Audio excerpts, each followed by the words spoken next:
በእናንተ ቤት ቅዱሳን ልክ ኢየሱስ ከዘላለም ሞት እንደሚያድን እንደዛ ከሞት ያድናሉ፣ ከሲኦል ኢየሱስ እንደሚያድን ከሲኦል ያድናሉ እያልኩ ነው። ከኃጢአት እንደሚያድን እነሱም ከኃጢአት ያድናሉ እያልኩ ነው በመጽሐፎቻችሁ እንጂ ከደዌ ያድናሉ ላይ አይደለም። ለምን አዳኑ ከደዌ ብዬ አይደለም። እኔ ክርክ ማን ያለ ሄፊ እንደዛ ማስረጃ ላምጣ? መጽሐፎቻችሁ የእናንተ መጽሐፍ ማስረጃ ላምጣ? እሺ እሱ ጋር የዋሻ ውሸት አለ። ክፈተውና ማን ነው ያዋሻው? ወይኔ ከፍቼ ነው ቅድም ስትናገር ቅድስት ድንግል ማርያም እና ጌታችን የተሰቀለበትን ክቡር መስቀል እኩል አድርጋችኋል ነው ያልከው አይደለ? እኩል እስቲ የሚል አሳየኝ።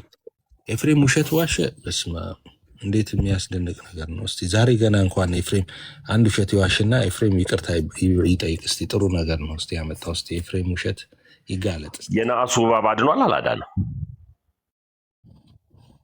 የናሱ እባብ በምድረ በዳ የሰራላቸው አድኗል። የክርስቶስ ምሳሌ ሆኖ የክርስቶስ ምሳሌ ሆኖ እሱን ሲያዩ አድነዋል እኮ። የነአሱ እባባውን አድኗል አላዳነም? የነሐሱ እባብ አይደለም ያዳናቸው፣ ስራ አለው ኢየሱስ ሰራና እሱን ሲያዩ እግዚአብሔር አዳናቸው።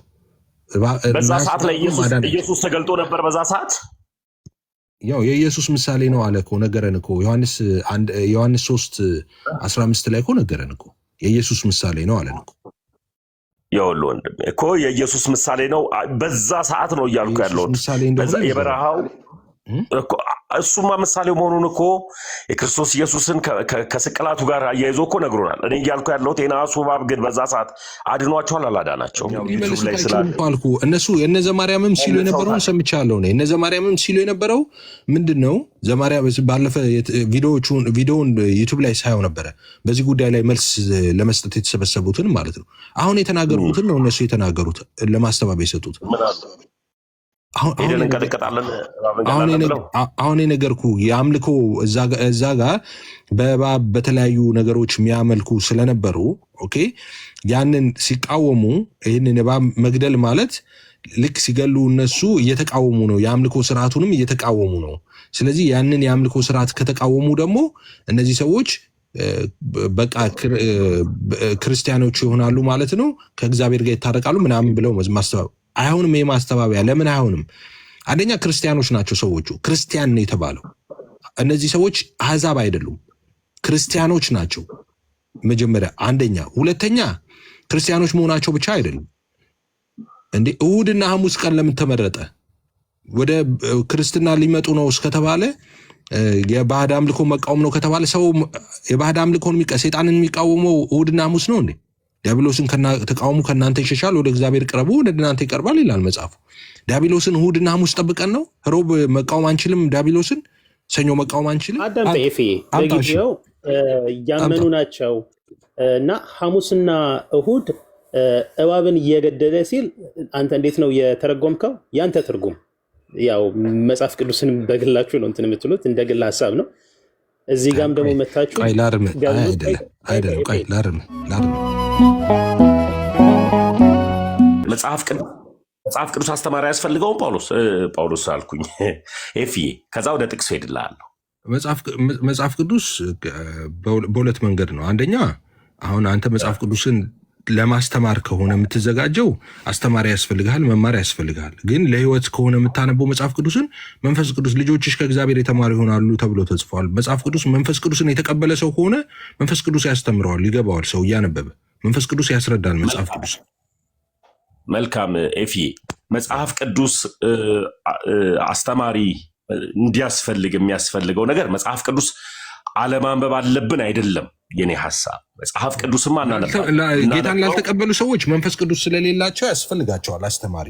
ግን ጌታን ለተቀበሉ ሰዎች መንፈስ ቅዱስ በውስጣቸው ያለ ሰዎች ግን መጽሐፍ ቅዱስን ቢያነቡ መንፈስ ቅዱስ ያብራራላቸዋል፣ ያስተምራቸዋል።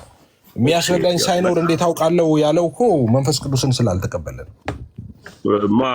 ኢትዮጵያዊ ጃንደረባ እንዴት አውቃለሁ አስረጂ ሳይኖር ያለው ማለት ነው። እሺ አሁን የምጠይቀህ ልቀጥልልህ ሄፍዬ። መጀመሪያው ጉዳይ ያስተውሉ ዘንድ አእምሯቸውን ከፈተላቸው ይላል። እንድናስተውል አእምሯችን ተከፍቷል፣ እናነባለን። መጽሐፍ ቅዱስ አናነብም አይደለም አግሬው እኔ ይዤ የመጣሁት ሀሳብ። መጽሐፍ ቅዱስ እናነባለን። ነገር ግን መጽሐፍ ቅዱስን ግን በዘፍቃድ ይዘነው በቃ አነበብኩት መንፈስ ቅዱስ አብራራለን እያለ ለምሳሌ ያክል ለመሳፈሪያ የሚሆን ለትራንስፖርት የሚሆነውን ለትራንስፖርት፣ ለሆዱ የሚሆነውን ለሆዱ፣ ለጫማ የሚሆነውን ለጫማ እያደረገ መጽሐፍ ቅዱስን ለገዛ ፍቃዱ እየፈታ እንዳይሄድ ጳውሎስ ደግሞ ለጢሞቴዎስ ደግሞ በአግባቡ አስረድቶታል። ለምን ቢባል ጳውሎስ ለልጁ ለጢሞቴዎስ ምን አለው? ኤፍዬ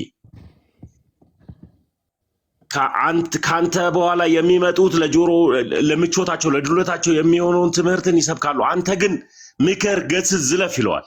ገብቶሃል? ለምን ቢባል አባትነት ባህሪ የሐዋርያትነት ጸጋ አለው ልጁ ጢሞቴዎስ። ስለዚህ አስተማሪ የማስተማር ጸጋ ስላለው እንደ ፍቃዱ አንስቶ ለዱለት ለጆሮ በሚመች መልክ ትበላበታለህ ለሚለው ጥቅስ፣ ትጠጣበታለህ ለሚለው ጥቅስ፣ መኪና ትነዳበታለህ ለሚለው ጥቅስ እንዳስፈለገ እንዳይነዳ ትውልዱ ትክክለኛ አባት ያስፈልጋል። የሚመክር የሚገስጽ እንደ እግዚአብሔር ቃል የሚናገር ማለት ነው። አየህ? ስለዚህ መጽሐፍ ቅዱስ አስተማሪ ያስፈልገዋል። መጽሐፍ ቅዱስ አንባቢ ያስፈልገውም አይደለም ሐሳቡ፣ አስተማሪ ያስፈልገዋል። መጽሐፍ ቅዱስ ያስፈልገዋል። እኔ እኮ አልቃውም። እሱ ግን ምንድነው እኮ በቃ እሱን ነው ያያለው። የግድ መጽሐፍ ቅዱስ ላይ መጽሐፍ ቅዱስ አንድ ሰው አሁን በክርስቶስ ኢየሱስ አምኖ የዳነ ሰው መጽሐፍ ቅዱስን ቢያነብ መጽሐፍ ቅዱስ ኒኩለር ሳይንስ አይደለም። ባለቤት አለው። ባለቤቱ መንፈስ ቅዱስ ነው እና በመንፈስ ቅዱስ ለሰውየው የቃሉን እውነት ያብራራለታል። ስለዚህ መጽሐፍ ቅዱስ ዝም ብሎ ድፍን ያለ አስተማሪ ካልመጣ ፈጽሞ ሊገባ የማይችል ሰዎች ሊረዱት የማይችል መጽሐፍ አይደለም። ሰዎች ዝም ብለው አንስተው ክርስቲያኖች በጌታ ሰላም ሲያነቡት የሚገባቸው ነው፣ የሚረዱት ነው። መንፈስ ቅዱስ ያስተምራቸዋል። መጽሐፍ ቅዱስን አንስተው ቢያወሩም ማለት ነው።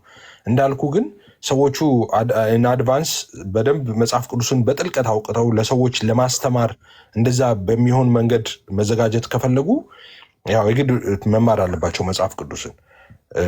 እንደዛ ነው አነጋገሬ እንጂ አስተማሪ አያስፈልግም አይደለም። መጽሐፍ ቅዱስን ለማወቅ አስተማሪ አያስፈልግም አይደለም። ክበርልኝ። ስለዚህ ልክ እንደዚህ መጽሐፍ ቅዱስ አስተማሪ እንደሚያስፈልገው ሁሉ ጳውሎስን እንደዚሁ ለጢሞቴዎስ መሰለኝ አይደል? ጳውሎስን አይደለም፣ የት ቦታ ስፍራውን አላስታውሰውም። ድንገት ጥቅሱን ካስታወስከው ትነግረኛለህ። ሁሉ አስተማሪ አይሁን፣ ከእናንተ በተሻለ እውቀት ያለው ምን ይበል ያስተምር ብሎ ተናግሯል አይደለ? ሁሉ አስተማሪ እንዳይሆን ሶሪ ጥቅሱን አላስታወስኩት። ፍርድን እንዳይቀበል ይላል። ከእናንተ መካከል ሁሉም አስተማሪ አይሆኑ ይላል። አይ ዶንት ኖ ለየትኛው እንዳመጣው ይሄንን ለየትኛው እኮ። ስለዚህ አባት ያስፈልጋል ነው የኔ ሐሳብ። የመጀመሪያው ጉዳይ መጽሐፍ ቅዱስን የሚያብራራ የሚያስተምር በአግባቡ ሊሰጥ የሚገባ ምን ያስፈልጋል? አባት ያስፈልጋል። ስለዚህ ቅዱሳኖች ብዙ ናቸው የሚለው ሐሳብን ቅድም ላይ አጥፍተናል። ብዙ ቅዱሳን አሉ። ከዛ ውስጥ ደግሞ ቅዱስ ሆነው ደግሞ እግዚአብሔርን ቃል የሚያስተምሩ ደግሞ ዋኖች አሉ። ዋኖቻችሁን አስቡ ስለሚል ስለዚህ እነዛ ዋኖች የተሰጣቸውን ከእግዚአብሔር የተቀበሉትን ጸጋ ለስጋ ፈውስ ለሚያደርጉት ጸሎት ወይም ትምህርት አያድኑም ልንል አንችልም። ቅዱሳኖች ምን ስለሚሉ ስለሚያድኑ ከምን ከስጋ ደዌ በሽታ ስለሚያድኑ ማለት ነው። የዘላለም ሕይወት ግን የሚሰጣትና እኔ እኮ አሁን አልሳትኩም ለመሰለኝ ሳትኩት የሰዓት ነው አርጊመንታችን። እኔ አሁን ቅዱሳንን ለምን ከስጋ ደዌ ያድናሉ አይደለም። በእናንተ ቤት ቅዱሳን ልክ ኢየሱስ ከዘላለም ሞት እንደሚያድን እንደዛ ከሞት ያድናሉ። ከሲኦል ኢየሱስ እንደሚያድን ከሲኦል ያድናሉ እያልኩ ነው። ከኃጢአት እንደሚያድን እነሱም ከኃጢአት ያድናሉ እያልኩ ነው። በመጽሐፎቻችሁ እንጂ ከደዌ ያድናሉ ላይ አይደለም። ለምን አዳኑ ከደዌ ብዬ አይደለም። እኔ ክርክ ማን ያለ ሄፊ እንደዛ ማስረጃ ላምጣ። መጽሐፎቻችሁ የእናንተ መጽሐፍ ማስረጃ ላምጣ። መጽሐፉን ከመክፈት በፊት ቅድም ላይ ወደ ምን ሐሳብ ውስጥ መጥቻለሁ። አሁን ቅድም ላይ ምን ብያለሁ? ስለ አስተማሪነት ስናወራ ምን ብያለሁ? ስለ መግሰጽ፣ ስለ መዝለፍ፣ ስለ አስተማሪነት ለምን ቢባል አስተማሪዎች ምን ብለው ማስተማር እንዳለባቸው መጽሐፍ ቅዱስን በዘፍቃድ አንስተን እንደማናነበው ሁሉ እንደዛ ልማድ ለኪሱ ለቦርሳው እንደማናነብ ሁሉ የቤተ ክርስቲያን ቅዱሳን መጽሐፍት ደግሞ የራሳቸው የሆነ አፈታት ሊኖራቸው ትክክለኛ ሊቃውንቶች እንዳሉበት መረጃ ይሆን ዘንድ ነው ቅድም ላይ ያወራው ኤፊ ሐሳቡ።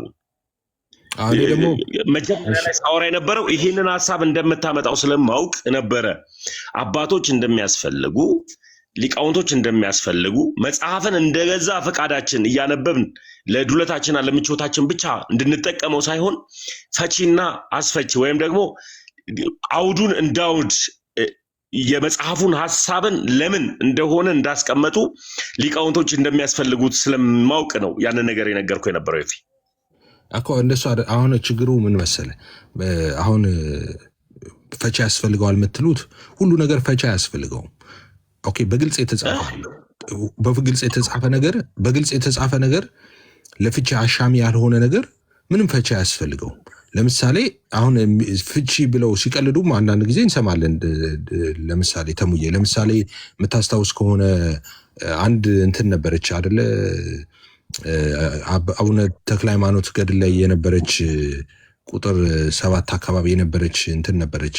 ምን ሚል ነበር እዛ ላይ የምታስታውስ ከሆነ እሁድና ሐሙስ ቀን እባብ የገደለ ክርስቲያን ወገን ሁሉ ኃጢአቱ ይሰረይለታል ብለህ ለልጆች ንገራቸው የሚላል እና እኛ እሱን አንስተን አይ እሁድና ሐሙስ እባብ የገደለ ክርስቲያን ኃጢአቱ ይሰረያል ተብለዋል ስንል አይ እንደዛ ማለት አይደለም አሉ። አሁን አንዳንድ ነገሮቹ ፍቺ ያላቸው ተብሎ ሌላ እንደውም ለመከላከል የሚመጡት ይበሳሉ አይደለም ከተጻፉት። እሺ የዚህ መረዳት ልንገር፣ የነአሱ እባብ አድኗል አላዳነም? የነአሱ እባብ በምድረ በዳ የሰራላቸው አድኗል። የክርስቶስ ምሳሌ ሆኖ የክርስቶስ ምሳሌ ሆኖ እሱን ሲያዩ አድነዋል እኮ። የነአሱ እባባውን አድኗል አላዳነም? የነሐሱ እባብ አይደለም ያዳናቸው፣ ስራ አለው ኢየሱስ ሰራና እሱን ሲያዩ እግዚአብሔር አዳናቸው። በዛ ሰዓት ላይ ኢየሱስ ተገልጦ ነበር። በዛ ሰዓት ያው የኢየሱስ ምሳሌ ነው አለ እኮ ነገረን እኮ ዮሐንስ 3:15 ላይ እኮ ነገረን እኮ የኢየሱስ ምሳሌ ነው አለን እኮ። ይኸውልህ ወንድሜ እኮ የኢየሱስ ምሳሌ ነው በዛ ሰዓት ነው እያልኩ ያለሁት። በዛ የበረሃው እሱማ ምሳሌ መሆኑን እኮ የክርስቶስ ኢየሱስን ከስቅላቱ ጋር አያይዞ እኮ ነግሮናል። እኔ እያልኩ ያለሁት የነሐሱ እባብ ግን በዛ ሰዓት አድኗቸዋል አላዳናቸውም? የነሐሱ እባብ ሳይሆን ያዳናቸው እግዚአብሔር ስራ ይሄንን አለውና ሰራ። ከዛ እሱን ቀና ብለው ይመልከቱ አለ። ቀና ብለው ሲያዩ ከደዌያቸው ይፈወሱ ነበረ እና እግዚአብሔር ያንን ምልክት ሰርቶ አድኗቸዋል ነው እንጂ የነሐሱ እባብ። ስለዚህ በአሁኑ ሰዓት ላይ መቼም እኔም አንተም እዚሁ ምድር ላይ ነው ያለ ነው። ቤተክርስቲያን በግልጽ ምን ልትል እንደሆነ በአግባቡ ይህንን ሀሳብ ማን ነበር መሰለ ሲያብራራው የነበረው። ስለዚህ አሁን እዛ ጋር የነሐስ እባብ ተሰርቶ ዳኑ። ስለዚህ አሁንም እዚህ ጋር ደግሞ እውነተኛ እባብ ሲቀጠቅጡ ይድናሉ ነው። ልጨርሰው ወይስ እኩል ጨርሰው? ይኸውልህ ይህንን ሀሳብ በአግባቡ እነ መዝሙረ ያሬድና እነ መምህር ኤፍሬም ልደት ጋር ገብተው አንተ ዮኒ ማኛ ቤት ገብተህ ከዚሁ ሀሳብ ጋር የተያዘው ውይይት ተወያይታችኋል መሰለኝ። ያኔ ገብተው እነሱ ላይቭ ከፍተው በአግባቡ እየመለሱበት ነበር። ምን ልፈልጌ ነው፣ እዚህ ምድር ላይ ስንኖር የትኛውም ሰው እባብ እየገደለ 7 ኃጢአት ይሰረይልኛል የሚል አንድም ኦርቶዶክሳዊ የለም። ትምህርቱ ግን እንደ ትምህርት ግን ምሳሌነቱ ግን የተቀመጠው ግን ያንን አለ እንጂ እባብ ሄዳችሁ ግደሉ ተብሎ አንድም ኦርቶዶክሳዊ አልተነገረም። ይሄ ከስም ማጥፋት ጋር ወይም ደግሞ ይሄ ምንድነው ስም ማጥፋት የሚለው እንኳን ቀርቶ ያልተሳሳተ ትርጉም መያዝ ነው ብዬ ነው ማስበው። ለሚባል ቤተክርስቲያን እንደ ቤተክርስቲያን ያስቀመጠችው መዳኛ መንገድ ብላ ያስቀመጠችው። ለምን ትምህርቱን አያመጡትም? እነሱ ትርጉሙን ያምጡታል። ትምህርቱን በአግባቡ ተናግረውበታል። ምን ብለው ተናገሩ? እኔ የተናገሩት እኔማ ልክፈተው እንዴ ያሬድ እኔ እነ ኤርሚ ኤችዲ ጋር ያነሳውበት ጋር ሲመልስ መዝሙር ያሬድ ያለው አይ አሕዛቦች ናቸው አለ። ክርስቲያኖች ሆኖ ተገኙ። እንትን ሆኖብኝ ነው። አንድ ስልክ ብቻ ነው ያለኝ ዛሬ። ለዛም ነው በዚህኛው ያላየሁት ምናምን እንጂ በአግባቡ ከፍቻ ሳይ ነበር ይሄንን ሀሳብ እኛው ዩቲዩብ ላይ ስላልኩ እነሱ የነ ዘማርያምም ሲሉ የነበረውን ሰምቻለሁ ነው። የነ ዘማርያምም ሲሉ የነበረው ምንድነው? ዘማርያም ባለፈ ቪዲዮውን ዩቲዩብ ላይ ሳየው ነበረ።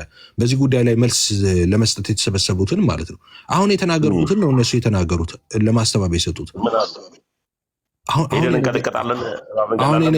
አሁን የነገርኩ የአምልኮ እዛ ጋር በእባብ በተለያዩ ነገሮች የሚያመልኩ ስለነበሩ ኦኬ፣ ያንን ሲቃወሙ ይህንን እባብ መግደል ማለት ልክ ሲገሉ እነሱ እየተቃወሙ ነው፣ የአምልኮ ስርዓቱንም እየተቃወሙ ነው።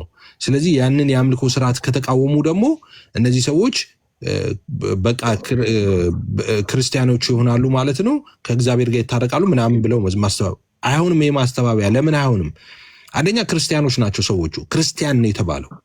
እነዚህ ሰዎች አሕዛብ አይደሉም፣ ክርስቲያኖች ናቸው መጀመሪያ። አንደኛ። ሁለተኛ ክርስቲያኖች መሆናቸው ብቻ አይደሉም እንዴ። እሁድና ሐሙስ ቀን ለምን ተመረጠ? ወደ ክርስትና ሊመጡ ነው እስከተባለ የባዕድ አምልኮ መቃወም ነው ከተባለ ሰው የባዕድ አምልኮን ሰይጣንን የሚቃወመው እሁድና ሐሙስ ነው እንዴ? ዲያብሎስን ተቃውሙ ከእናንተ ይሸሻል፣ ወደ እግዚአብሔር ቅረቡ ወደ እናንተ ይቀርባል ይላል መጽሐፉ። ዲያብሎስን እሁድና ሐሙስ ጠብቀን ነው? ሮብ መቃወም አንችልም? ዲያብሎስን ሰኞ መቃወም አንችልም? እና ምንም doesn't make any sense። አሁን እንደዚህ አይነት ቦታዎችን ምንድነው እኔ ኤፊ ይቅርታ ጣልቃ ስለገባሁበት ይህን ሀሳብ እንደ ሀሳብ ያስቀመጡ ሀሳቦች አሉ ነው። እሺ ከተሰጠኝ ኤፊ እንዴት ነህ? ሰላም ነው ወይ? እንዴት ነህ ፌዝ? እንኳን ደህና መጣህ። አለሁ እግዚአብሔር ይመስገን። ድርሳነ መድኃኔዓለም ላይ ያለውን እሱንም እሞግታለሁ በእጄ ስላለ ማለት መጽሐፉ ትክክል ነው። የኢትዮጵያ ኦርቶዶክስ ተዋሕዶ ቤተክርስቲያን ካኖናይዝድ የሆነ መጽሐፍ ነው ድርሳነ መድኃኔዓለም። በጣም የገረመኝ መሰለኝ ኤፊ እሱ ጋር የጌታችንና የመድኃኒታችን የኢየሱስ ክርስቶስን መከራ መስቀል፣ መከራ ህመም፣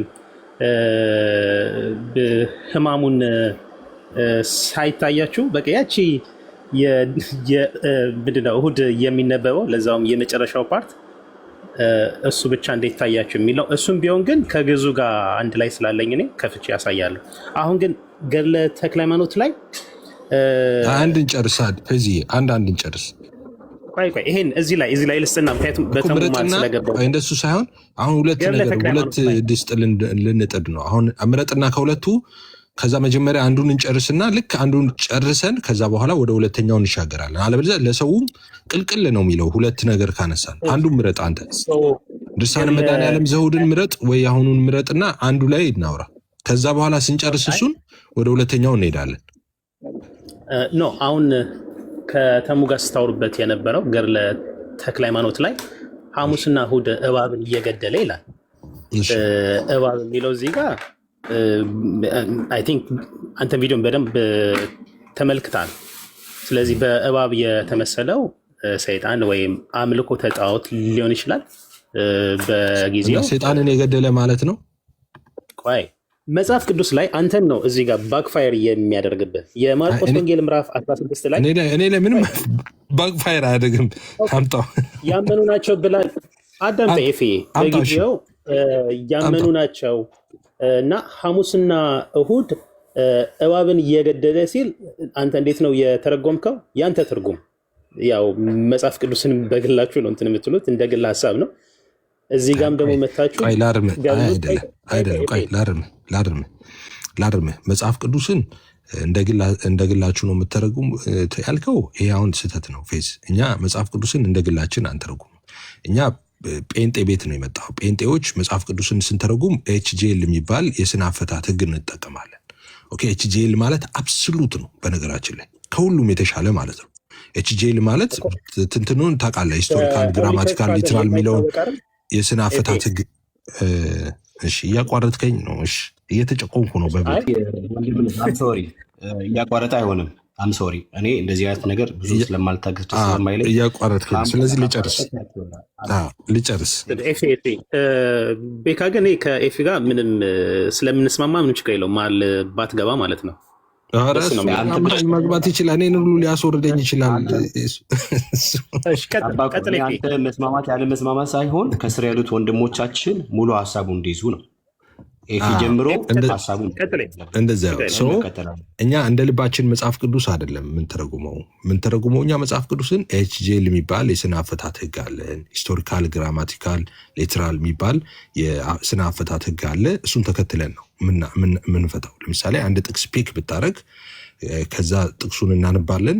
ከዛ በኋላ ሂስቶሪካል የዛን ጥቅስ ባክግራውንድ ተደራሲያኑ በዛን ወቅት የነበሩት ሰዎች እንዴት ብለው ተረዱት፣ የነበረው ካልቸር እንዴት ነበረ፣ እንደዛ አይነት ቋንቋ በዛን ጊዜ እንዴት ነበር የሚነገረው፣ ቋንቋው ለምን አገልግሎት ነበር በዛን ጊዜ የሚጠቅመው፣ ኤቭሪ ሲንግል ነገር የሚተነተን ነው። በዛ ነው የሚተረጎመው መጽሐፍ ቅዱስ ማለት ነው። አንደኛ እሱ ነው።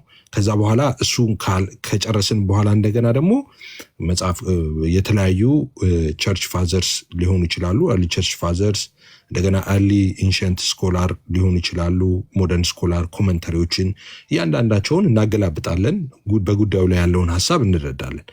እንደ ልብ ነው ያልከው ትክክል አይደለም ፌዝ። እንደውም እንደዛ ካልክ የሚሆነው ወደ አንተ ነው። እንደውም ይሄኛ አሁን ቅድም አንተ ስትለኝ እንደነበረው ባክፋየር አንተ ጋር ነው የሚመጣው። እናንተ ቤት እንደውም አሁን አንድምታ መጽሐፍ አሁን ፒክ አድርጌ ላመጣ እችላለሁ። እዚህ ቤት አለ ማታ አንድምታ መጽሐፍ አለኝ። የእናንተ ቤተክርስቲያን አንድምታ መጽሐፉን ብታይ እናንተ ናችሁ እንደውም ለአንድ ነገር 8 ትርጉም 9 ትርጉም የምትሰጡት ማለት ነው። ለአንድ ነገር እንዲህም ይሆናል ብላችሁ መዓት ትርጉም እርስ በርሱ ማይገናኝ ትርጉም የምትሰጡት እናንተ ናችሁ በመጽሐፍ።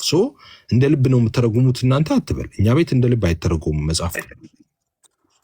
ወደ ቶፒክ አሁን ከተሙ ጋር ስታወሩ በገድለ ተክለ ሃይማኖት ላይ ያለውን ሐሙስና እሁድ እባብን እየገደለ ኃጢአቱ ይሰረይለታል የሚለውን ያው የቤተክርስቲያን መምህራን እዚህ ላይ በደንብ መልስ ሰጥተዋል። አንተም ቪዲዮን አይተካል። አንተ እንዴት ነው የተረዳው? ኢቭን መልስም ከተሰጠበት በኋላ በቃ እባብ ሲባል አንተ የመሰለ ሊትራሊ እባብን የገደለ እንደዚህ ብሎ የሚያምን ክርስቲያን ኦርቶዶክሳዊ የለም። አንድ ሰው እባብን ገሎ ኃጢአቱ ይሰረይለታል ኢቭን በክርስቶስ ኢየሱስ አምኖ ለተጠመቀ ክርስቲያን ኢቭን ይሄ አረዳድክ ዳትስ ሮንግ። አሁን አንተ በእንደዚህ ከተረዳው መልስ አይሆንም። ኖ ፌዚ እንደሱ መልሱ ምንድን መሰለህ የሚሆነው ይኸውልህ፣ አንተ አረዳድ ትክክል አይደለህም። መልስ አይሆንም። መልስ የሚሆነው ምን መሰለህ፣ ኤፍሬም የተረዳኸው ትክክል አይደለም ካልክ በኋላ ክፍሉ የሚያወራው ስለዚህ ነው እንደዚህ ማለት ነው ኤፍሬም ስትል ነው መልስ የሚሆነው። አሁን አንተ እኔ ትክክል አይደለም የተረዳሁት አይደል? ይኸውልህ የገድሉ አሁን ለምሳሌ ሐሙስና እሁድ ለምን ሆነ ንገረን። አንተ ምን ማለት ነው? ሐሙስና እሁድና ሐሙስ እባብ የገደለ ኃጢአቱ ይሰረይለታል ማለት ምን ማለት ነው? አንተ አስረዳን። ኃጢአቱ ይሰረይለታል ማለት እባብ በእባብ የተመሰለው በጊዜው አምልኮተ ጣዖት የሚፈጽሙ ነበሩ። ከአምልኮተ ጣዖት ወደ አምልኮተ እግዚአብሔር የመጡ ኢቭን ያመነም ቢሆን አማኞች ሆነው ግን had bad ምንድነው? ስለዚህ እኔ እንደዚህ አይነት ነገር ምድር ላይ ገጥሞኛ አቅም እንደዚህ አይነት አርጊመንት ፌዝ። በነገራችን ላይ ይህንን ዲፌንድ ልታደረጉ የምትሄዱበት ርቀት 5 ቦታ ነው የምትቆራረጡት ማለት ነው። ምን መሰለህ አሁን አንተ ራሱ ያልከው ምላስ ላይ ራሱ የተምታታበት ነገር ይገደ ቆይ እነዚህ ሰዎች ክርስቲያን ወገኖች ናቸው ተብለዋል እና ገና ጣዖት ያመልካሉ ትለኛለህ። ክርስቲያን እኮ ነው የሚለው እኮ ክርስቲያኖች ናቸው። አዳምጠኝ። የማርቆስ ወንጌል ምዕራፍ 16 ላይ እስቲ አንተ እንዴት እንደምትፈታልኝ የማርቆስ ወንጌል ምዕራፍ 16 ቁጥር 17 ላይ ያመኑትንም እነዚህ ምልክቶች ይከተሏቸዋል፣ በስሜ አጋንንትን ያወጣሉ። ቆይ አዳምጥ። በአዲስ ቋንቋ ይናገራሉ። እባቦችን ይይዛሉ፣ ይጫማሉ። ስለዚህ የሚገርልም ነገር ቢጠጡ መርዝ ማለት ነው አይጎዳቸውም እያለ ይቀጥላል። ስለዚህ እባቦችን ይይዛሉ ይጫማሉ ሲል ምን ማለት ነው? እባብን መጫማት ነው? ኦኬ አንተ ነው። እሺ እንዴት ነው የምትፈልገው? እሺ ሽፍት ሳታደርገው ምን ጠይቃለሁ መሰለህ? አሁን ኢየሱስ እዚህ ጋር እባቦችን ይጫማሉ፣ ይይዛሉ፣ ይገድላሉ። ያው ሲጫሙ እባቡ ሊሞት ይችላል። ተክለ ሃይማኖት ላይ ደግሞ ሐሙስና እሁድ እባብን የገደለ ይላል፣ ኃጢአቱ ይሰረይለታል ይላል። እንዴት ነው ሁለቱን የምታስታርቀው? እሺ ቆንጆ። አሁን ልብ ብለህ ስማኝ ፌዝዬ፣ ሽፍት በማድረግ አንተ አሁን እየተጠቀምክ ያለው ስትራቴጂ አንድ ጥያቄ ሳነሳ ይህንን በዚህ በኩል ሽፍት አደረግና ከዛ ወደምፈልገው ቦታ ወስደዋለሁ ነው። ወደምትፈልገው ቦታ እኔ አልሄድም፣ ላስታውስ ብዬ ነው፣ ግን መልሰዋለሁ። አሁን ይህን ልመልስልህና ከዛ ወደ ነበርንበት ስታርት ፖይንት እንመልሳለን ማለት ነው። አሁን ኢየሱስ እዛ ጋር ያመኑትን እነዚህ ምልክቶች ይከተሏቸዋል አለ። እሺ በስሜ አጋንንትን ያወጣሉ፣ በአዲስ ቋንቋ ይናገራሉ ይላል። እሺ እባቦችን ይይዛሉ፣ የሚገድልም ነገር ቢጠጡ አይጎዳቸውም፣ እጃቸውም በድዌዎች ላይ ይጭናሉ፣ እነርሱም ይድናሉ አሉ። አሁን ይህንን ጥቅስ ማምጣት አልነበረብህም። ካመጣው እኔ ነበርኩ ማምጣት የነበረብኝ። ለምንድን ነው ማምጣት የነበረብኝ? እነዚህ ኢየሱስ ያለው ያመነ የተጠመቀ አለና እንደገና ያመኑትን እነዚህ ምልክቶች ከተሏቸዋል ብሎ ያመኑ የዳኑ ሰዎችን ምልክት ነው እየተናገረ ያለው። በስሜ አጋንንት ያወጣሉ፣ በአዲስ ቋንቋ ይናገራሉ፣ እባቦችን ይዛሉ ይላል። እዛ ጋ እኮ እባብ ገለህ ኃጢአት ይሰረያል ነው የሚለው። እዚህ ጋ እኮ ኃጢአት ለመሰረያ አይደለም እኮ እዚህ ጋር ምልክት የምታደርገው። በስሙ አጋንንት የምታወጣው ኃጢአት እንዲሰረይ አይደለም። በአዲስ ቋንቋ የምትናገረው ኃጢአት እንዲሰረይ አይደለም። እባቦችን ይዛሉ የሚለው ኃጢአት እንዲሰረይ አይደለም። እዛ ጋር እባብ የምትገለው ኃጢአት እንዲሰረይ ነው የሚለው መጽሐፍ። አንድ አርጊመንት ማይመጣው እዚህ ጋር ማለት ነው። ምንም አይገጥመው። አንድ ሁለተኛ እሁድና ሐሙስ ይላል። እዚህ ጋር ቀን ተመርጦላል እንዴ? የዳቢሎስን ስራ ለመቃወምና ለማፍረስ እሁድና ሐሙስ ተብሎ ቀን ይመረጣል እንዴ? እንዴ እንዴ አሁን እኮ እንትን ማለት ማትችለው ነገር እኮ አለ። አንዳንድ ጊዜ በቃ ብትፈልግም ዲፌንድ ልታደርጋቸው ማትችላቸው ነገሮች አሉ።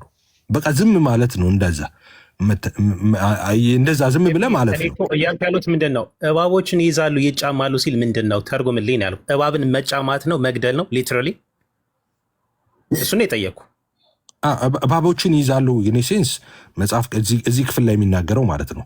እባቦች እንግዲህ በመጽሐፍ ቅዱስ ካየ እባብ የቀደመው እባብ ዘንዶ እያለ ራእይ ላይ የሚጠቅሰው ማለት ነው። እባቢሙም ሔዋንን እንደዚህ ያላት የሚለው በሰይጣን ይመሰላል። በመጽሐፍ ቅዱስ ውስጥ እባብ ማለት ነው በአጋንንት ይመሰላል እባብ። ኦኬ ሊትራል ላይሆን ይችላል። እባብን ይይዛሉ ምናምን የሚለው መጽሐፍ ቅዱስ ሁሉም ቦታ ላይ ግን ሊትራል አይደለም ማለት አይደለም። አንዳንድ ቦታ ለምሳሌ እባብ ሊትራል የሚሆንበት አለ። ለምሳሌ በሸዋ ዓመተ መንግስት ጊዜ ህፃናት በእባቦች ጉድጓድ ይጮታሉ ምናምን የሚለው ለምሳሌ እዛ ጋር ሊትራል ነው እባብ የሚለው ማለት ነው። እባብ በሰይጣን ይመሰላል በመጽሐፍ ቅዱስ፣ እንደገና ሊትራል ይመሰላል። አሁን እዚህ ጋር በስሜ አጋንንትን ያወጣሉ፣ በአዲስ ቋንቋ ይናገራሉ፣ እባቦችን ይዛሉ እያለ የሚናገረው እዛ ጋር ኖት ይሄ እንስሳ ላይሆን ይችላል። እኛ የምናውቀው እንስሳ ላይሆን ይችላል። እንዳልኩ እባብ ከሰይጣን ጋር በሰይጣን ስለሚመሰል በመጽሐፍ ቅዱስ የክፉ የጨለማ አሰራርን የተመለከተ ያንን ሊሆን ይችላል ሪፕሬዘንት የሚያደርገው ይሄ ማለት ነው። የግድ ሊትራል ገድለ ተክለ ሃይማኖትም እንደዛ ለምሳሌ መምህራን እኔም እዚህ ጋር ስናገር ሐሙስና እሁድ እባብን የገደለ የሚለው እሱን ያስኩልህ አሁን የሁሉ የምትመጣው እኮ ያኛው ሊትራል እባብ ላይሆን ይችላል ብለህ ነው። እሱን ልተቀበልኩ እኮ እኔ ሊትራል እባብ አይደለም ብዬ ያስኩልሽ የድርሳኑ ማለት ነው። አይደለም ሊትራል እባብ አይደለም፣ በቃ እኔ የሰይጣን አሰራር ነው ብዬ ተቀበልኩ የሰይጣን አሰራር። ኦኬ ስለዚህ አንድ ሰው ከሰይጣን አሰራር ከሰይጣን ሐሳብ ማይሆን ውስጥ ነገር ውስጥ ነው የገባው። ስማ ቆይ ስማ፣ ማይሆን ችግር ውስጥ ገባህ እኮ። አሁን የሰይጣን ነው ብዬ ተቀበልኩኝ አንተን ሙሉ ለሙሉ።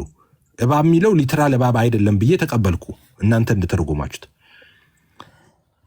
ካዲያ ክርስቲያን እባብ የሚገለው ኃጢአቱ እንዲሰረይ ነው? ክርስቲያን ነው። ጣዖት አምልኮ ጋር የተያያዘ ነገር ነው እባብ ስለሚያመልኩ ነው አላችሁ። እባብ የሚያመልኩ ጣዖት የሚያመልኩ ክርስቲያን ተብለው ይጠራሉ? አንደኛ።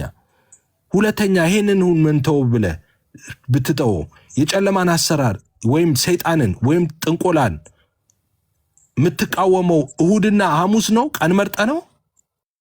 ኦኬ ሶ ዩር ኩዌስችን ምንድን ነው? ለምንድን ነው ቀን ተመርጦ ሐሙስና እሁድ እሱ ላይ ነው እንትንክ አንደኛው ቀን አንደኛው ቀኑ፣ ሁለተኛው የክርስቲያን ወገን ጣዖት የሚያመልክ ሰው የሚያመልክ ግለሰብ ወይም ቡድን ክርስቲያን ተብሎ ይጠራሉ።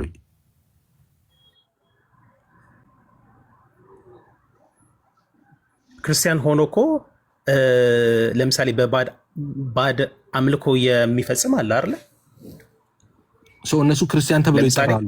ሐዋርያው ቅዱስ ጳውሎስ ቆይ ሐዋርያው ቅዱስ ጳውሎስ ለቆሮንቶስ ሰዎች በቆሮንቶስ ቤተክርስቲያን ውስጥ አሁን ለምሳሌ የጣዖት አምልኮ ነበር።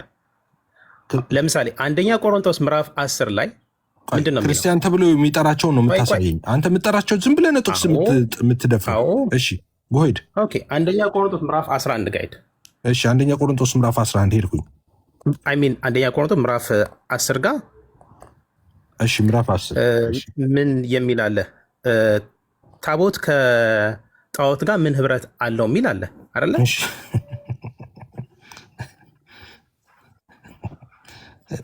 እሺ እሺ ቀጥል። ይሰማል አይደለ? ይሰማኛል። ቀጥል። እሺ አንድ ሰው በክርስቶስ ኢየሱስ ሆኖ አምኖ ተጠምቆ የባዕድ አምልኮ ሊፈጽም ይችላል? አይችልም። ስለዚህ ከዛ የባዕድ አይችልም፣ ውሸት አለ። ለምሳሌ ጴንጤ ሆኖ ያመጣውን ጥቅስ ያመጣውን ጥቅስ እንሂድ። ፕሮቴስታንት ሆኖ በጌታ ሆኖ በጌታ ሆኖ የኢሬቻን በዓል የሚያከብር አለ። አንድ ጊዜ አንዴ ያመጣው ጥቅስ ላይ አንዴ ያመጣው ጥቅስ እንደዚህ ይላል ያመጣው ጥቅስ እንግዲህ ምን እላለሁ? ለጣዖት የተሰዋ ምናምን ነው ላለውን ወይስ ጣዖት ምናምን እንዲህ ላለሁን? አይደለም። ነገር ግን አሕዛብ የሚሰዉት ለአጋንንት እንዲሆን እንጂ ለእግዚአብሔር እንዳይሰዉ እላለሁ። አሕዛብ የሚሰዉት ለአጋንንት እንዲሆን እንጂ ለእግዚአብሔር እንዳይሰዉ እላለሁ። ከአጋንንት ጋር ማህበርተኞች እንድትሆኑ አልወድም ይላል። አየህ፣ ከአጋንንት ጋር ማህበርተኞች አይደሉም። የጌታን ጽዋና ቁጥር 14 ቆይ እኔ ላንብበው። አንደኛ ቆሮንቶስ ምዕራፍ 10 ቁጥር 14። እሺ ቁጥር 14 ላንብበው ቁጥር 14። ስለዚህ ወዳጆች ሆይ ጣዖት ከማምለክ ሽሹ ይላል። ጣዖት ከማምለክ ሽሹ። ልባሞች እንደ መሆናችሁ እላለሁ በምለው ነገር እናንተ ፍረዱ። የምንባርከው የበረከት ጽዋ ከክርስቶስም ደም ጋር ህብረት ያለው አይደለምን? የምንቆርሰውስ እንጀራ ከክርስቶስ ጋር ህብረት ያለው አይደለምን? አንድ እንጀራ ስለሆነ እኛ ብዙዎች ስንሆን አንድ ስጋ ነን፣ ሁላችንም ያ አንዱን እንጀራ እንካፈላለን። በስጋ ያልሆነው እስራኤልን ተመልከቱ። መስዋዕትን የሚበሉ የመሰዊያው ማህበርተኞች አይደሉምን? እንዲሁ ምን እላለሁ? ለጣዖት የተሰዋ ምናምን ነው እላለሁን? ወይስ ጣዖት ምናምን እንዲሆን እላለሁን? አይደለም። ነገር ግን አሕዛብ የሚሰዉ ለአጋንንት እንዲሆን እንጂ ለእግዚአብሔር እንዳይሰዉ እላለሁ። ከአጋንንት ጋር ማህበርተኞች እንድትሆኑ አልወድም። የጌታን ጽዋና የአጋንንትን ጽዋ ልትጠጡ አትችሉም። ከጌታ ማዕድና ከአጋንንት ማዕድ ልትካፈሉ አትችሉም። ወይስ ጌታን እናስቀናው ዘንድ እኛስ ከእርሱ ይልቅ እንበረታለን? ይልና ይቀጥላል። ስለዚህ እዛ ጋር ሽሹ ያለ ያስጠነቀቃቸው ነው። እዚህ ጋር አንድም ቦታ ላይ ጣዖት ያመልኩ ነበር የሚል የለም። ጭራሽ የጌታ እራትን የሚወስዱ ናቸው። ጥንቃቄ እንዲያደርጉ እንዲሸሹ ከጣዖት ከማምለክ እየመከራቸው ነው ሐዋርያው ቅዱስ ጳውሎስ። አይ ጣዖት ያመልኩ ነበር እዚህ ጋር ምትል ከሆነ ማስረጃ ጠይቀሃለሁ። ዝም ብለህ ጥቅስ መጥቀስ አይደለም እኮ ዝም ብለህ ጣዖት የሚል ሰርች አድርገህ ጣዖት ማለት አይደለም እንደዛ። አዳምጥ ኤፌ። አሁን እዚህ ጋር ቅዱስ ጳውሎስ እየተናገረ ያለው ጣዖትን ከማምለክ ራቁ ነው አይደለ? ወይም ለጣዖት ከተሰዋውም መስዋዕት አትመገቡ አይደለ? ሽሹ ሲል ጣዖት እንዳታመልኩ እያለ ነው። አታርጉ ነው በቃ። ስለዚህ በክርስቶስ ኢየሱስ ሆኖ ጣዖትን የሚያመልክ አለ ማለት ነው? የለም እንዴ? ለምሳሌ አትችሉም እያለ እኮ ነው። ኦኬ ለምሳሌ አንድ ሰው በክርስቶስ ኢየሱስ አምኖ ነው። አንደኛ ቆሮንቶስ ምዕራፍ 10 ላይ ኢየሱስ ሆኖ ጣዖትን ያመለከም የለም እያልኩ ነው እኮ። እዚህ ጋር ቅዱስ ጳውሎስ እኮ ጣዖትን ከማምለክ ራቁ ነው የሚለው እኮ። ራቁ እንዳታመልኩ ነው፣ ከዝሙት ሽሹ እንደሚል ማለት ነው። ከዝሙት ሽሹ ማለት ዝሙት እየሰራ ያለ ሰው ነው እንዴ? ከዝሙት ሽሹ እንዳትቀርብ ዝሙት ጋር ማለት ነው። አንድ ክርስቲያን ይኸውልህ፣ አንድ ክርስቲያን ከጣዖት አምላኪ ጋር ሊተባበር ይችላል ወይም ጣዖትን ሊያመልክ ይችላል ማለት ነው። አውቆም ይሁን አውቆ በድፍረት ሊሆን ይችላል። ክርስቲያን ሆኖ ግን ጣዖትን የሚያመልክ አለ? የለም። ክርስቲያን ጣዖት ካመለከ ክርስቲያንነቱ ቀርቷል። እንዴት ቀላል! ክርስቲያን ሆኖ ጣዖት የሚያመልክ አለ? ኧረ የለም። ጠንቋይ ቤት የሚሄድ የለም? እኛ ቤት የለም። በደንብ ለምሳሌ ጠንቋይ ቤት የሚሄድ የለም። ለምሳሌ ጴንጤ ሆኖ ኢሬቻ የሚያከብር አለ? አሁን ሌላ እንትን ነው። ምክንያቱም ግልጽ መነጋገር አሁን አመጣ ፕሮቴስታንት ሆኖ አዳምጠኝ። ፕሮቴስታንት ሆኖ የኢሬቻን በዓል የሚያከብር አለ። አይድል ወርሺፒንግ አምልኮ ባዕድ አምልኮ ነው። ቆይ ሆዶን ሰከንድ። አሁን ሽፍት አረክ ማለት ነው። ለምሳሌ ኢሬቻን የሚያከብሩ አሉ ጴንጤዎች ሆነው አልክ። አሁን ለምሳሌ ጴንጤዎች አርጊመንት አለ እኛ ጋር። ለምንድን ነው አይ ኢሬቻ መሄድ የለባችሁም ማምለክ የለባችሁም ሲባል ማምለክ እንኳን አያመልኩም፣ ግን ኢሬቻ መካፈል የለባችሁም ምክንያቱም የሃይማኖት ክብረ ባህል ነው የሚል ጥያቄ የሚያነሱ ሰዎች አሉ። ከዛ ደግሞ ሌሎቹ ደግሞ የሚሉት ምን አለ ክርስቲያን ሆኖ ለምሳሌ ኢሬቻን የምንሄደው እኮ ወንጌል ልንሰብክ ነው፣ ወንጌል ለመስበክ ነው ላልዳኑ ሰዎች እና ያንን ተጠቅመን ጌታን ልንመሰክር ነው የሚሉ ሰዎች አሉ። አውትሪችን በትክክል የሚሄዱ አሉ፣ ቪዲዮዎችን ካየ ማለት ነው። ሄደው ኢሬቻ ላይ ኢሬቻ ምንድን ነው እንትን የምትለው የምታሽሞነሙ ነው። ክርስቲያን ነህ አንተ አይደለ? ኢሬቻ ባዕድ አምልኮ ነው። ቆይ ሆዶን ሰከንድ እኔማ ከጌታ ውጭ ሁሉም ባዕድ አምልኮ ነው ብዬ ነው ማምነው። አንተን ራሱ ባዕድ አምልኮ ነው የምታምልከው ብዬ ነው ማምነው። እና እሱን ማለት ነው። ቆይ አሁን ስማኝ ዝም ብለህ ማለት ነው። እኔማ ሁላችሁም እኮ ባዕድ አምልኮ ነው ምለው ከኢየሱስ ውጭ ማለት ነው። ፍሬ አድርገህ ራስን አትጠቁም፣ ወደፊትም አትጠቁም። ግን ምንድነው እነሱ አሁን ሰዎች ስጠይቃቸው አንድ ሰው ለምሳሌ ኢሬቻን የሚሄደው እኔ ወንጌል ልሰብክ ነው ምናምን ይላል። አሁን አምና ተቃወሙ መሰለኝ የኢሬቻ እንትኖቹ ኢሬቻን የሚያስከብሩት ሰዎች ተቃውሞ አመጡ። የኢሬቻ ትክክለኛው አዘጋጆቹ ማለት ነው። የሃይማኖት ባህል ስለሆነ ሌላ ሃይማኖት መታችሁ ሃይማኖታችሁን ማንጸባረቅ የለባችሁ ምናምን ብለው መግለጫ ሁሉ አወጡ። ገብተዋል አይደል? አሁን ኢሬቻ በሁለት መንገድ የሚሄዱ ሰዎች ነበሩ፣ ክርስቲያኖች በጌታ ሆነው ማለት ነው፣ ቅርብ ጊዜ ጀምሮ ማለት ነው። አንዳንዶቹ አይ ሃይማኖት አይደለም ይሄ ባህል ነው፣ ባህሌን ነው ማከብረው ምናምን ብለው ዝም ብለው ኢሬቻ ላይ ያከብሩ የሚሄዱ ሰዎች ነበሩ። አንዳንዶቹ ደግሞ አይ ወንጌል ልሰራ ነው የሚሄደው እኔ ትክክል ነው ሃይማኖታዊ ባህል ነው፣ እኔ ግን ሄጄ ወንጌል ልሰራ ነው ለህዝቤ ልደርስ ነው ይሄንን ወንጌል ይዤ የሚሄደው ብለው የሚሄዱ ሰዎች አሉ። ወንጌል የሚሰሩ ሰዎች ደግሞ አሉ። ወንጌል በቪዲዮዎች ምናምን ማት አሉ ካየህ ራሱ ማለት ነው ሄደው የሚዘምሩ ምናምን አሉ። ግን ይሄንን ሰዎቹ ተቃውመዋል። አሁን ላስቲር ምናልባት የሚመጣው ኢሬቻ ላይ ይፈቀዳል አይፈቀድም እሱ አላውቅም። ወንጌል ሄደ መስራት ማለት ነው እዛ ክብረ ባህል ላይ ሄደ ማለት ነው። አሁን ይህንን ነው ኢሬቻን በተመለከተ ምለው ማለት ነው። የኢሬቻን አከባበር በሁለት መንገድ ነው ሰዎች ሚሉት ይዛል ወደ ፖለቲካ አንዲደለም። እኔ ምን ለማለት ፈልጌ ነው፣ አንድ ሰው ክርስቲያን ሆኖ ግን ጣዖት ለምሳሌ በብሉይ ኪዳን ህዝበ እስራኤል ጣዖት ያመለኩበት ጊዜ ነበር አይደለ? እግዚአብሔርን ማምለክ ትተው ከአምልኮተ እግዚአብሔር ወጥተው አምልኮተ ጣዖት ሲፈጽሙ ነበር ህዝበ እስራኤል አይደለም?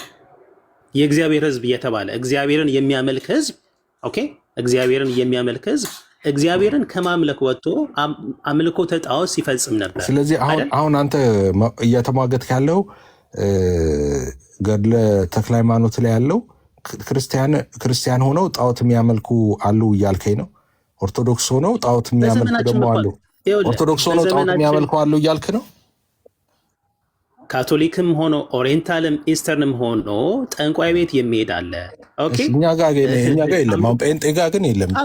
አሁን እሱ ተው፣ ማንም እንደዚህ ታስተባበል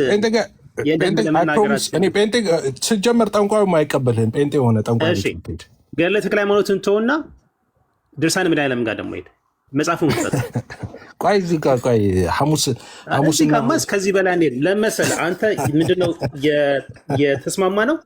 እባብ ሲል ማርቆስ 16 ጋር እባብ የሚለው የቀደመው እባብ ዘንዶ ሰይጣንን ነው፣ ጣዖት ማምለክ ነው። ኢየሱስ እኮ እዛ ጋር ያመኑትን ብሎ ነው እነዚህ ምልክቶች ይከተሏቸዋል።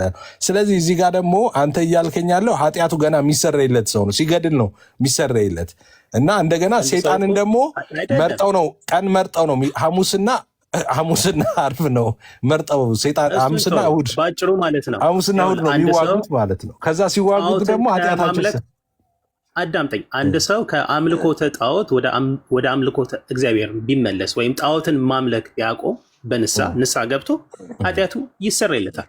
ግን ክርስቲያን አይደለም እሱ መጀመሪያ ጣዖት የሚያመልክ ከሆነ ክርስቲያን የሚሆን አንደኛ እሱ ነው። ሁለተኛ ደግሞ ሌላ ቀን አይችልም ማለት ነው። ማክሰኞ አይችልም። አሁን አይደለም ሌላ ቀን አይችልም ይላል። ሐሙስና እሑድ አለ። በቃ ሐሙስና እሑድ አለ እንጂ ሌላ ቀን አይችልም የሚል አታመጣም።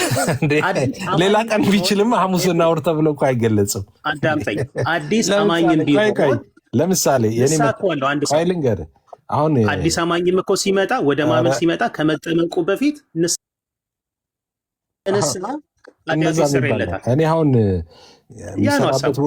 የምሰራበት ቦታ ላይ ከኔ ቢሮ አጠገብ ሲቲዝን አድቫይስ ቢሮ አለ እና በሳምንት 2 ቀን ነው የሚሰሩት፣ ሐሙስና ማክሰኞ እና በሳምንት 2 ቀን ነው ስራው። አሁን ዌብሳይቱን ቼክ ስታደርግ 2 ቀን ነው ስራ ያለው፣ ማክሰኞና ሐሙስ ነው ክፍት የሚሆነው ይላል። ስለዚህ ማክሰኞና ሐሙስ ነው ክፍት ብለውም ከሰኞ እስከ ሰኞ ይሰራሉ እያልክ ነው አንተ። ከሰኞ እስከ ሰኞ ቢሰሩማ ሐሙስና ማክሰኞ ነው የምንሰራው ተብሎ በጣም ትልቅ ማስታወቂያ ቢልቦርድ አለ። ዌብሳይቱም በሳምንት 2 ቀን ነው የምንሰራው ይላል። በሳምንት 2 ቀን ካለ ሌሎቹ ቀን አይደለም ማለት ነው እንጂ 2 ቀን ተብሎ አይገለጽም ነበር። ኦኬ ሌላው ቀን ቢቻል ኖሮ ማለት ነው። አሁን የምታወራው አርጊመንት በጣም የሚያሳዝን አርጊመንት ነው። ከአንተ ማልጠብቀው ማለት ነው። ኤፌ ለመሰለ ጻድቁ አባታችን አቡነ ተክለ ሃይማኖት እንደ ቅዱስ ማርቆስ ልክ ቅዱስ ማርቆስ በግብፅ የነበሩ ጣዖታትን አፈራርሶ በህገ ወንጌል ነው አይደለ? በወንጌል ታላቅ ቤተክርስቲያን መስርቷል። የአሌክሳንድሪያ ቤተክርስቲያን ማለት ነው። ጻድቁ አባታችን አቡነ ተክለ ሃይማኖት በጊዜው አምልኮተ ጣዖትን ማለት ነው። እሱ ላይ አይደለም እኮ አርጊመንቱ። አሁን አርጊመንቱ እሱን አፕሪሼት አድርገህ መሄድ ያለብህ። አሁን እያንዳንዱ እንትን ላይ ከገባክ እስናት ፌር ነው።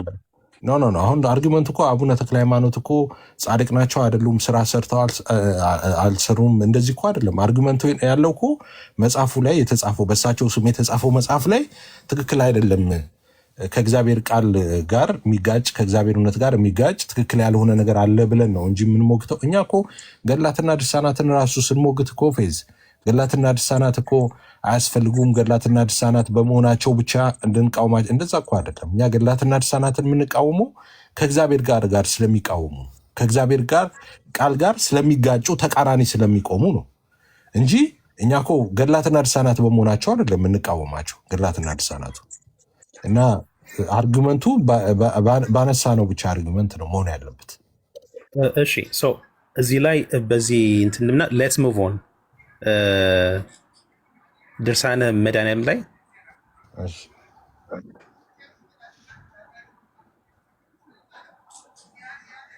እሺ እሱ ጋር የዋሻ ውሸት አለ። ክፈተውና ማነው የዋሻው?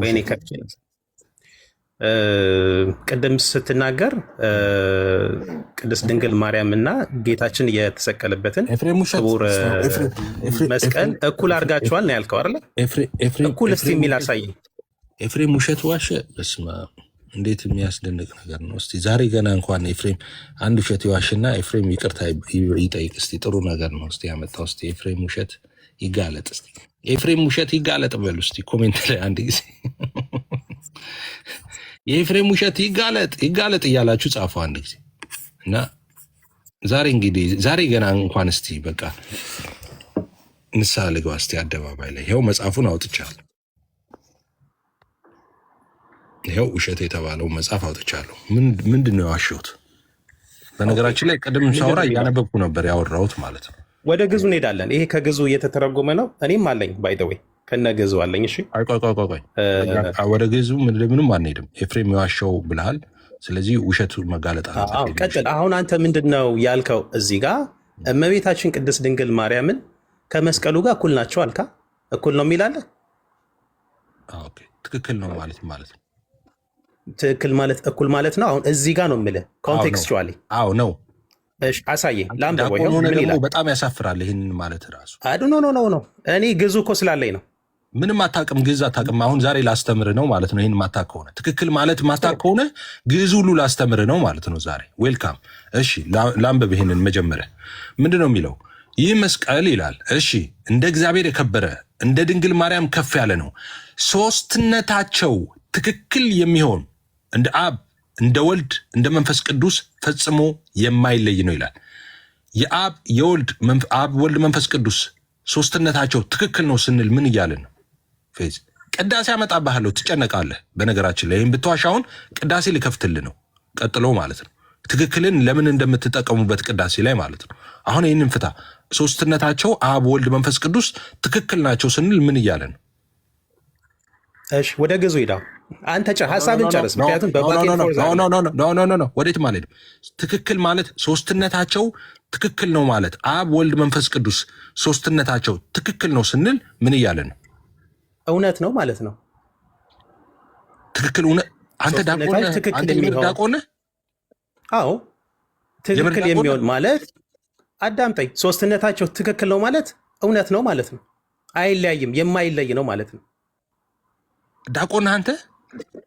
አዎ ቀጥል። የምር ትክክል ምን ማለት ነው? እሺ ትክክል ማለት ይሆናችሁ ዳቆን ይሄ እና ፌዝ እንደምታውቁት እና ላስተምረው ዛሬ ትክክል ነው ማለት እውነት ነው ማለት አይደለም።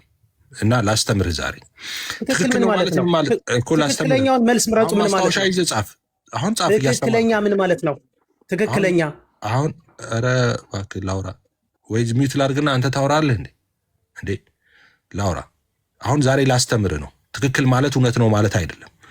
ሶስትነታቸው ትክክል የሚሆን ማለት እንደ አብ፣ እንደ ወልድ፣ እንደ መንፈስ ቅዱስ ፈጽሞ የማይለይ ነው ማለት ሶስትነታቸው ትክክል የሚሆን ማለት ትክክል ነው። ሶስትነታቸው ስንል እኩል ናቸው ማለት ነው። ትክክል ነው ማለት ያለመበላለጥ፣ ያለመቀዳደም፣ ያለመለያየት አብ፣ ወልድ፣ መንፈስ ቅዱስ ትክክል ናቸው እንላለን። ትክክል ናቸው ማለት ተስተካካይ ናቸው፣ እኩያ ናቸው ማለት ነው። ኦኬ እንጂ ትክክል ነው ማለት እውነት ነው ማለት አይደለም። አንተ እንደምትለው አይደለም። ዲያቆን ነኝ ብለህ ይህንን ማለት በጣም ያሳፍራል። እኔ አንድ ቪዲዮ ፈልጌ ያወጣልሃለሁ ቅዳሴ ላይ ትክክልን እንዴት እንደምትጠቀሙበት ማለት ነው። እውነት ማለት ነው አልክ። ሶስትነታቸው ትክክል የሚሆን ማለት ሶስትነታቸው እውነት የሚሆን ማለት ነው። እንደዛ ማለት ነው። ከዛስ መድኃኔዓለም ከእናቱና ከመስቀሉ ጋር ሶስትነታቸው እውነት ነው ማለት ነው። ሶስትነታቸው እውነት ነው ማለት ምን ማለት ነው? ይህን ሳታቅ ለክርክር ትገባለህ። ትክክል ማለት ተስተካካይ እኩል ማለት ነው። እኩያ አምሳያ ማለት ነው እንጂ አንተ እንደምትለው ትክክል ነው ማለት እውነት ነው ማለት አይደለም። ስለዚህ አንተ ራስን ያዋሸው ማለት ነው። እሺ ሶስትነታቸው እኩል ነው ሲል አሁን እዚህ ጋር ሶስትነታቸውን ነው የሚናገረው አይደለ? የስላሴ ሶስትነት የወልድን የመንፈስ ቅዱስ ትክክል እንደሆነ ልክ እንደዚሁ የመድኃኔዓለም የኢየሱስ ክርስቶስ የእናቱና የመስቀሉ ደግሞ ሶስቱ ትክክል ናቸው ነው የሚለው። ኦኬ ትክክል የሚለው ኦኬ አንተ አሁን ለምሳሌ የሚተካከል ኦኬ እኩል መሆን የሚል አለ። ኮንቴክስቹዋሊ ግን ትክክል ማለት ሌላ ትርጉም የለውም። ትክክል ምን ማለት ነው? ሶስትነታቸው ትክክል ስላሴን ትክክል ስትል እኩል እያልክ ነው። ስለዚህ ከስላሴን ያነጻጸረው እዚህ ጋር አምጥቶ አብ፣ ወልድ፣ መንፈስ ቅዱስ ትክክል እንደሆኑ ነው ያለው። ስለዚህ አብ፣ ወልድ፣ መንፈስ ቅዱስ ትክክል ናቸው ስንል እኩል ናቸው፣ ያለመበላለጥ፣ ያለመቀዳደም፣ ያለመለያየት ማለታችን። ቀጥል። እንደዚሁም የሚል ቀጥል እስቲ ምን እንደምትል ልስማ። እንደዚሁም የሚለውን ቀጥል። እንደዚሁም ይልና መድኃኒታችን ይላል ኢየሱስ ክርስቶስ ማለት ነው ከእናቱ ጋር ከማርያም ጋር ማለት ነው ከመስቀሉ ጋር። እሺ ሶስትነታቸው ትክክል ነው። ያ ማለት ማርያምና መስቀሉ ከኢየሱስ ጋር ትክክል ናቸው። እንደዚሁም ሲል እንደዚሁ ምን ማለት ነው? ቆይ እንደዚሁም ማለት ምን ማለት ነው? እንደዚሁ ማለት ከላይ ልክ እንደዚሁ ማለት ከላይ አብ፣ ወልድ፣ መንፈስ ቅዱስ ሶስትነታቸው ትክክል እንደሆነ ማለት ነው። 2 ደቂቃ ስጠኝ ኤፌ ሀሳብ ልስጥበት። ባክ ኤንድ ፎርዝ ከዛ አንተ ሀሳብን ቀጥል። ትክክል የሚል ኦኬ አንድ የሚተካከል እኩልነትን የሚያመለክት ነው። ሁለተኛ ትክክል ደግሞ ማለት እንደሱ ብታምን ይሻላል። ባታምን መዝገበ ቃላት ይዤ ልመጣ ነበረ። ጥሩ ቆይ ማመንህ ጥሩ ጎሄድ ኦኬ ከግዙ ጋር ነው የማሳየን። እንደውም ግዙንም ከፍቼ ግዝ እኮ ላመጣ እሱንም ላስተምር ነበርኩ። ግዝን አይደል እንደሚፈቱት ትክክል ብለው መዝገበ ቃላት ቤት ነው ያለሁት ዛሬ። በነገራችን ላይ ማስረጃ በትልቁ አድርገኝና አሳያለሁ። በትልቁ ጎሄድ ይኸው በትልቁ ላድርግ። ጎሄድ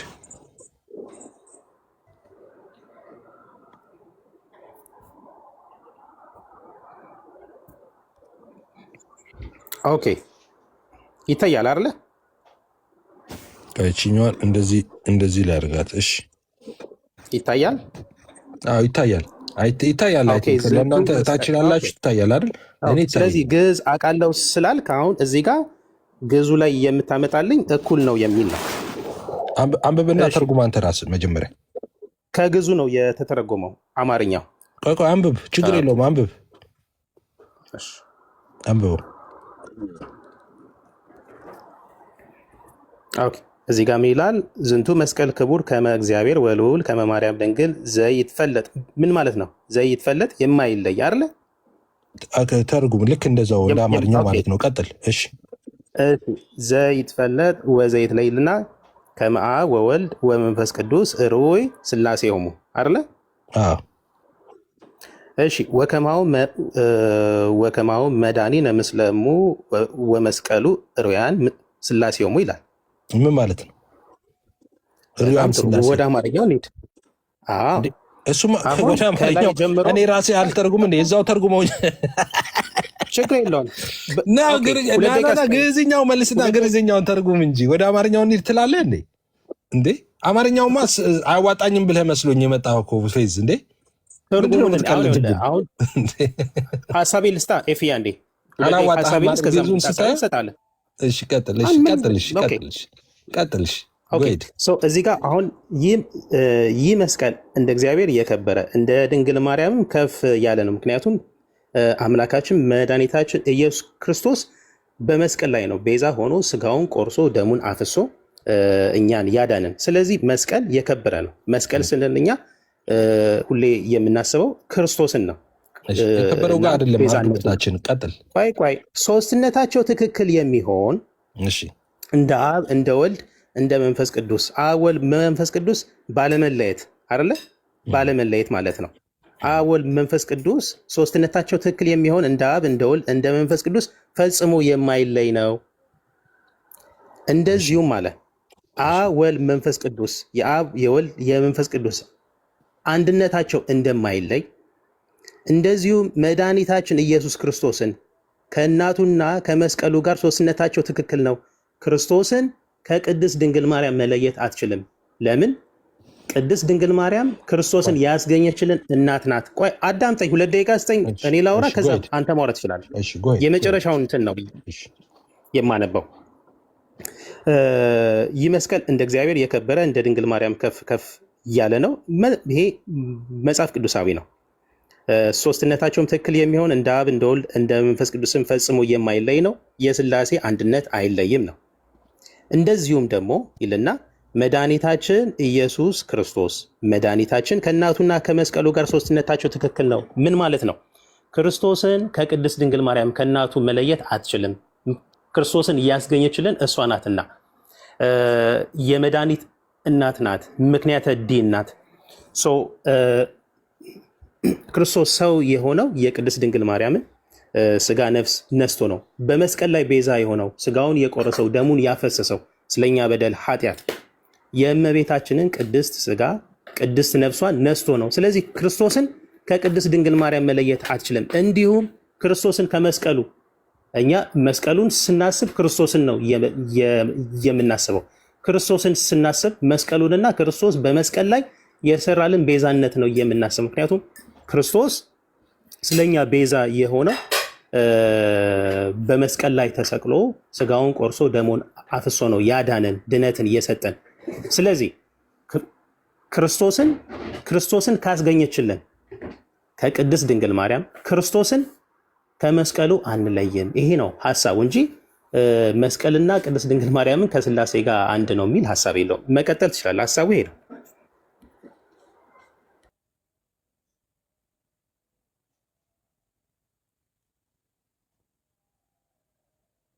ወንድምነት አለ። አዎ በቃን፣ እውነትን በቃን። በጣም ነው አለ። እስኪ ትልቁ ላይ አድርገኝ፣ ትልቁ ላይ አድርገኝ። እኔ በትልቁ ላሳየው፣ እኔ ላብራለ። ሞዴሬተሮች አድርጉኝ፣ እኔን ትልቁ ላይ አድርጉኝ። ራሴን ማድረግ አልቻልኩም። አይ ቲንክ እሺ። አሁን እንግዲህ ምንድን ነው ያለው ፌዝ? አይናችሁን ጨፍኑ ባካችሁ፣ ላሞኛችሁ እባካችሁ ሞኙልኝ ስለ እግዚአብሔር እያለ ነው። እኛ ደግሞ ያው በፍቃድ ሞኝ መሆን አይቻልም። ያው መጀመሪያው ብልጥ ሳይሆኑ ነበር እንጂ አንዴ የበራለትን በጣም አስቸጋሪ ነው የሚሆነው። እሺ ይህ መስቀል እንደ እግዚአብሔር የከበረ እንደ ድንግል ማርያምም ከፍ ያለ ነው። ሶስትነታቸው ትክክል የሚሆን እንደ አብ እንደ ወልድ እንደ መንፈስ ቅዱስ ፈጽሞ የማይለይ ነው። እንደዚሁ መድኃኒታችን ከእናቱ ከመስቀሉ ጋር ሶስትነታቸው ትክክል ነው።